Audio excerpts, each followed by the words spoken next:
Hi, welcome back to the channel.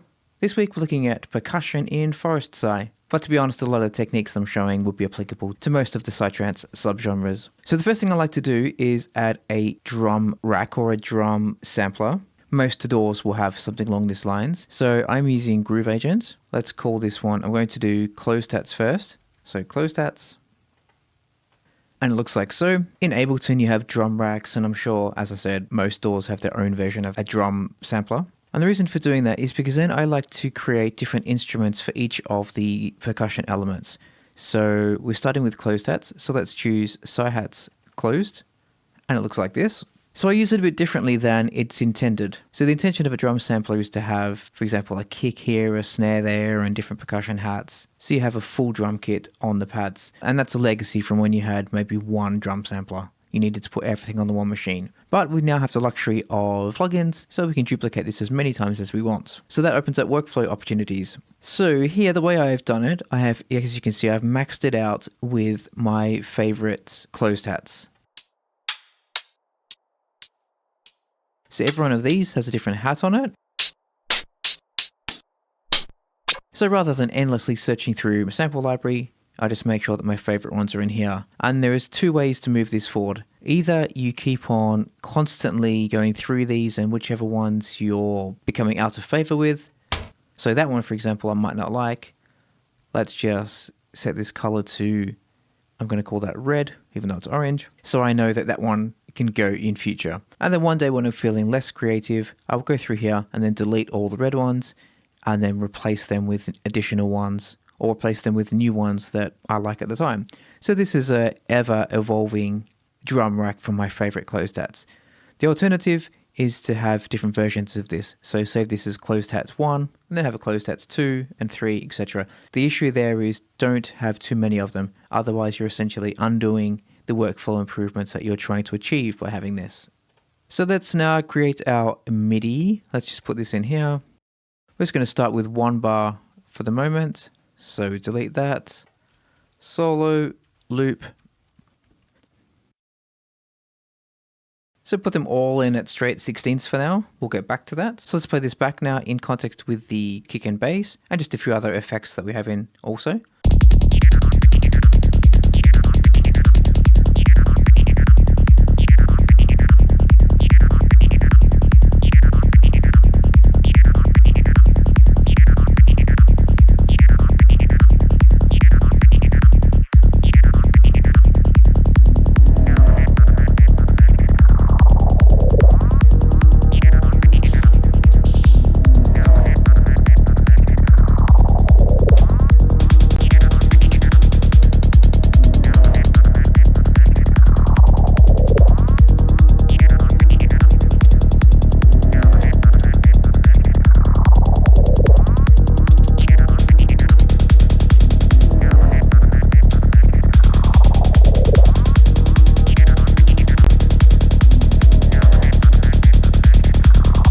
So that one I think is working. I think we'll keep that on. Now once we have a closed hat that we like, let's draw in some velocity mapping to give it a bit of groove. We want the first one to be quite low, up for the second, and then we want the third, which actually will go eventually, but we'll leave it in for now, to be at the highest. That will remain at 100, and then the fourth one lower. So we're just going to duplicate these first 4 initially, just to listen to what it sounds like.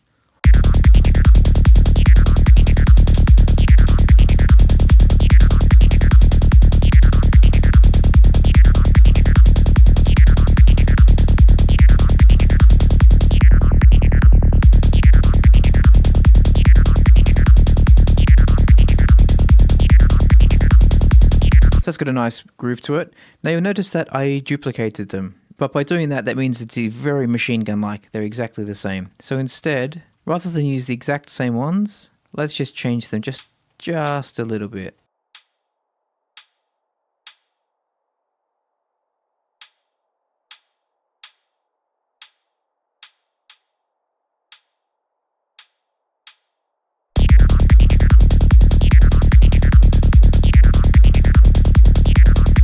So not much, but just enough to give it a bit more movement over the 4 beats.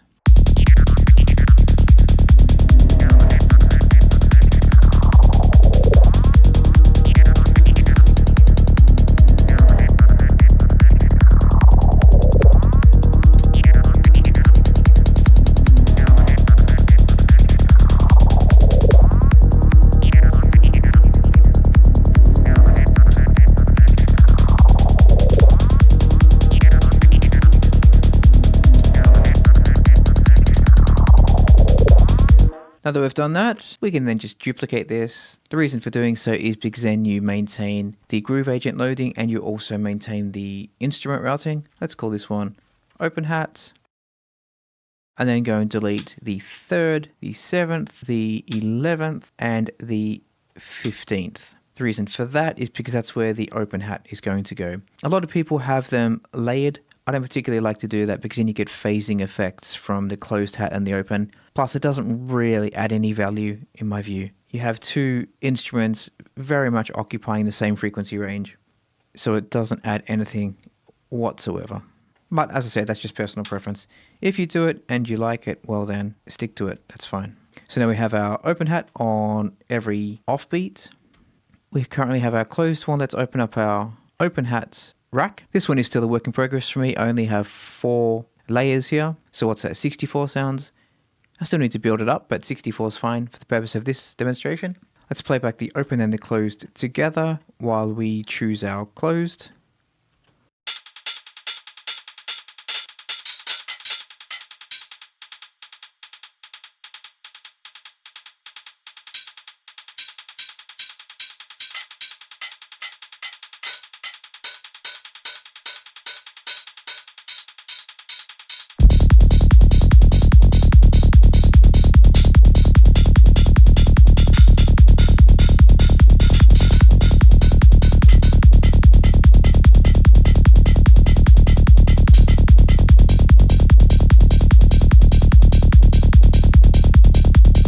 We can maybe take a bit of the sustain out of that. Let's play with the envelope settings.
So that's sounding okay. You'll see when we play this back, there's quite a bit of low end in both of these.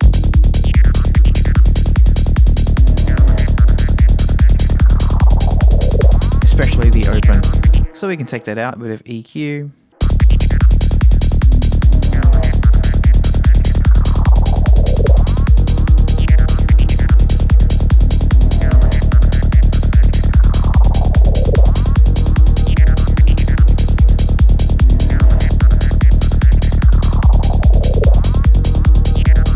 Now let's add our snare. Let's duplicate this one again. Put this one on 5 and 13.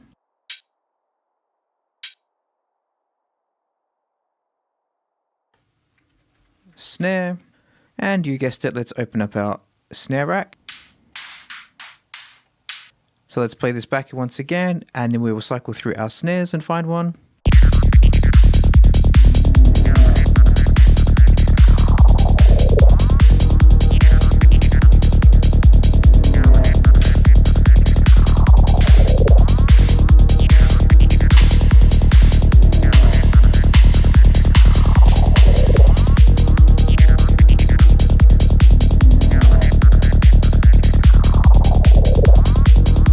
That one is working.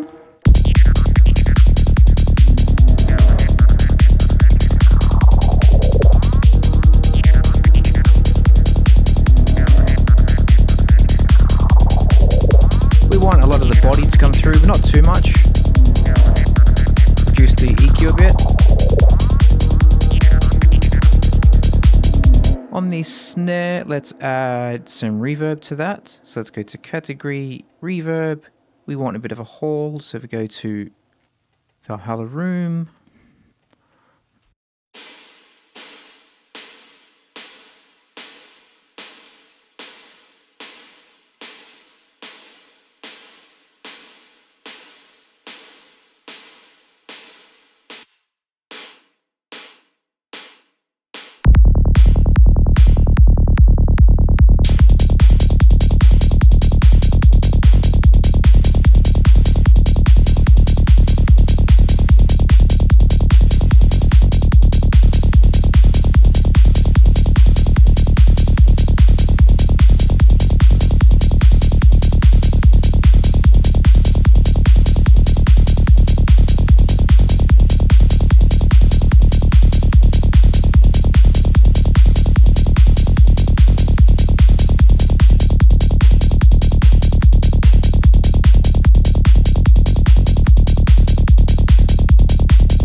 Okay, so now that we've done that, let's now add a effect.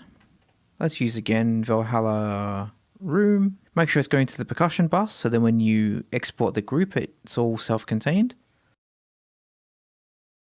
So let's send the close stats. Let's send that to the percussion group, like so.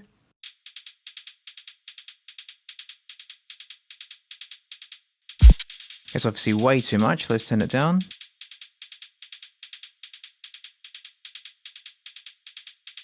Let's choose one we like.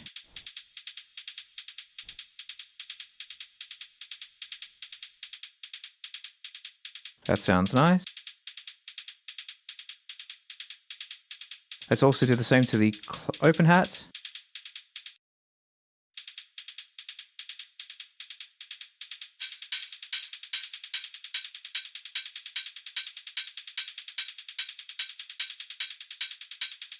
And then a little bit on the snare, because we already have the insert reverb. So let's just give it a bit of space and a bit of cohesion.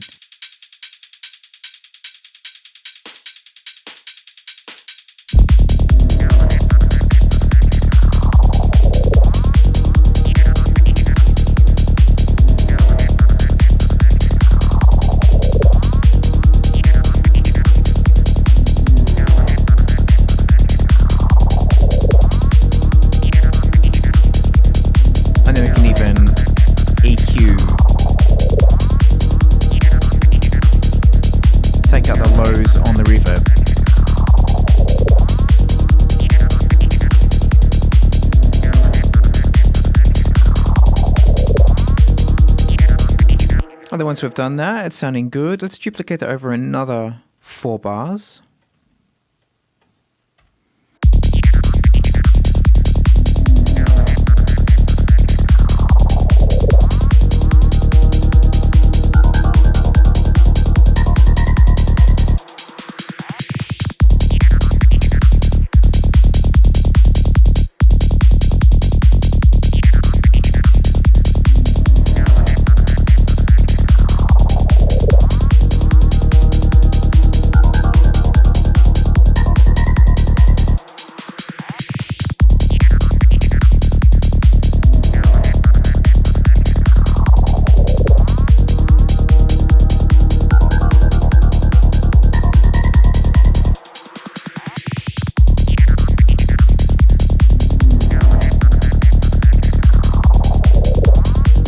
Okay, so that's working. Now let's add a bit of movement and glitch into the close stats. And to do that, we're going to add a bit of a secret weapon in chrisGlitch from the legends over at Bom Shanka Machines. So the way it works is you have probabilities for repeating and glitching for each one of these intervals. So 3/4, half, quarter, etc. So the way I have it set up on my default is I have, for the majorities, turned down to 0, but then on 1/32 and 1/64, I have it at 100%.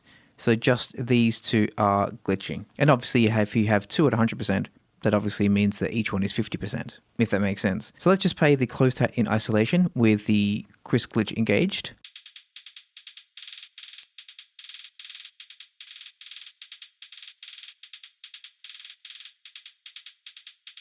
Currently the repeat probability is on 100%, so that means that every time it engages, it's always going to do 1/32 or 1/64. But that's a bit too often in my view. So we'll turn the repeat probability down, but first of all, I'm going to go and I'm going to automate the engaging of chrisGlitch. So we have here, engage chrisGlitch. Let's just turn it on all the time for now and play this back.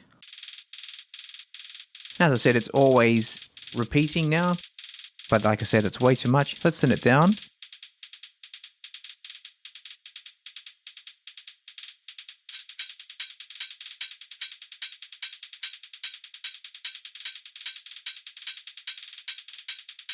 So that's sounding good. That's just about the repeats that we want. Let's play this back in context with everything else.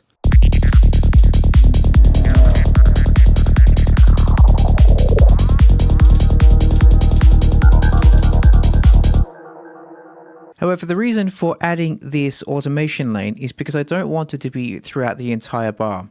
I only want it to be coming on between the 3rd and 4th beat here. like so.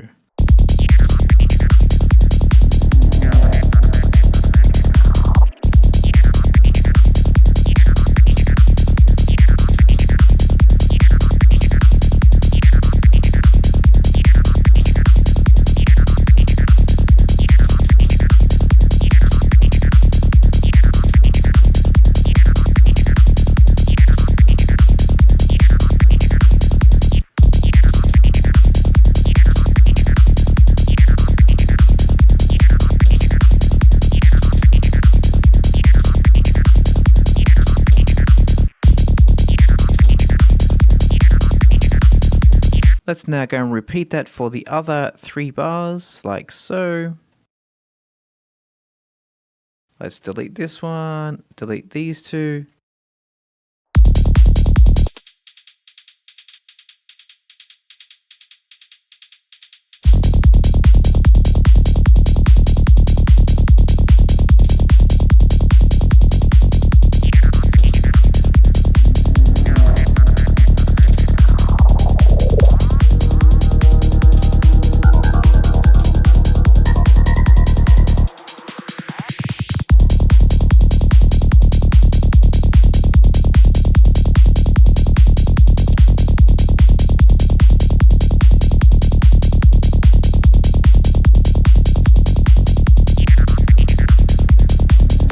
Let's now add a chorus. If we go to modulation, chorus, let's just go with the standard Cubase one. Mix quite a bit down.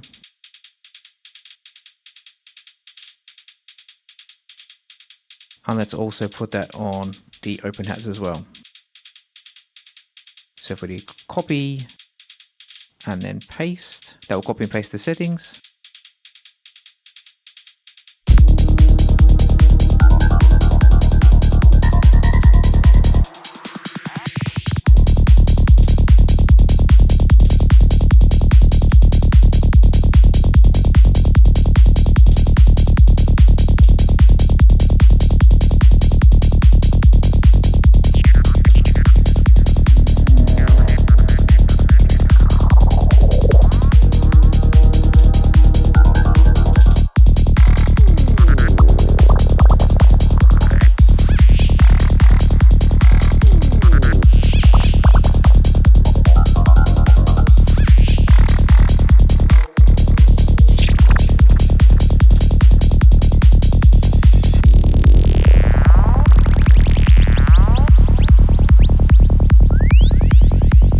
So it's getting there. Even after the glitching of the closed hats, I think we can add a bit more movement to it. So let's duplicate this snare, solo that, play this back.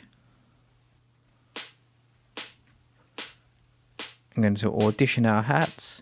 We're going to actually, let's turn on the main snare as well, because we're looking for a snare layer, something that will complement the original one.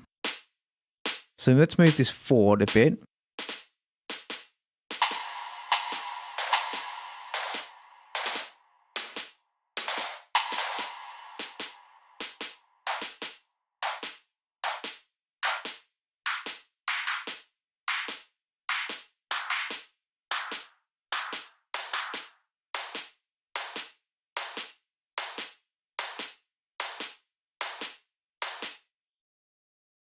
So now let's create a bit of a groove with that. So we have this one here.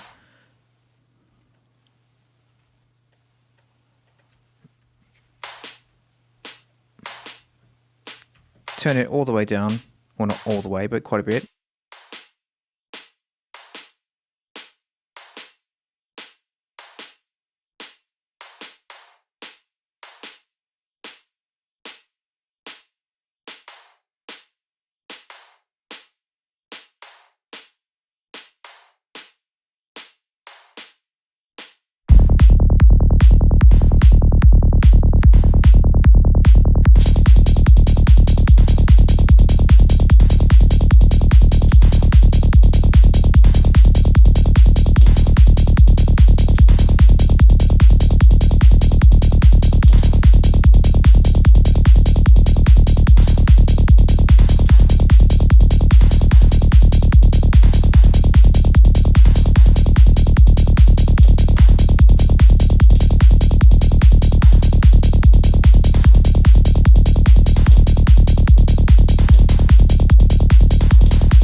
So there we go. That's just a quick overview on percussion in Forest. Plus, as I said at the start, a lot of it, most of it in fact, is applicable to many other subgenres of Psy. And also I think I must do a full video on chrisGlitch. I've only barely touched the surface on what this thing is capable of. With all these different repeat probabilities, random positions, reversing, this thing is capable of so much more. I think I should do a dedicated video on it. But thanks for watching, and I'll see you next time. Bye bye.